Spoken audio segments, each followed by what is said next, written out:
Welcome to Bengaluru series day 2. Morning இருந்துச்சுன்னா இந்த கண்ணாடி தேடுற வேலை இருக்கே, கண்ணாடி போகிறவங்களுக்கு தான் தெரியும் கைஸ் அது எவ்வளோ கஷ்டன்னு. கண்ணாடி எடுத்து மாட்டினா தான் கண்ணே தெரியும். முடிச்சுட்டு அப்படியே கிளைமேட்டை பார்த்தா செம்ம சில்லுன்னு இருந்துச்சு. சரின்ட்டு கொஞ்ச நேரம் அப்படியே போய் அதை என்ஜாய் பண்ணிட்டு லைட்டாக ஃப்ளெக்ஸ் பண்ணி பார்த்தேன். புதுசாக கண்ணன் கிரியேஷன் ஸ்டார்ட் பண்ணியிருக்கோம்ல, சரி லைட்டாக ஃப்ளெக்ஸ் பண்ணேன்.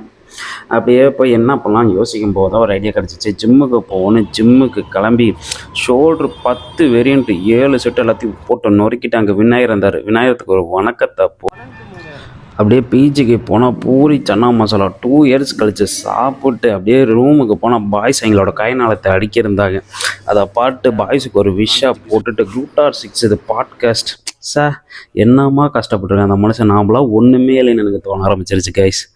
அப்படியே அதை முடிச்சுட்டு ஒரு காஃபி 2 எக்ஸை லோட் பண்ணிட்டு மதுரை வீரனது பாட்காஸ்ட் செம்ம யூஸ்ஃபுல் கைஸ், பாருங்கள்.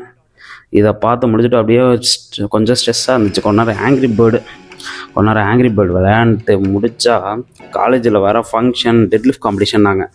சரின்ட்டு நாம் தான் டெட்லிஃப்ட்னாவே நாம் தானேன்ட்டு கிளம்பி போனால் அவன் 100க்கே கஷ்டப்படுறான் கைஸ். நம்மளாம் 120 120 என் பார்பிள் ரோஸ்டான்ட்டு காம்படிஷனில் டெட்லிஃப்ட் நம்மளை போட உள்ள கெஸ்ட்டுங்கிறனால செம்ம ஸ்ட்ரெஸ் ஆகிடுச்சு. சரின்னு வந்துட்டு ஜிம்முக்கு வந்தால் பெல்ட்டும் இல்லை சாக்கு இல்லை. சரி பெல்ட் இல்லாமல் கூட லிஃப்ட் பண்ண முடியல, பரவாயில்லன்ட்டு ரூமுக்கு வந்தால் பாய்ஸ் எல்லாம் செம்ம என்ஜாய்.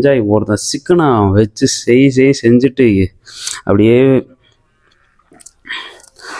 ஆர்ம் ரெஸ்லிங் காம்படிஷன் போட்டோம். 1-2 மணி வரைக்கும் செம்ம என்ஜாயாக போச்சு. இந்த டே செம்மையாக போச்சு கைஸ். பாய்.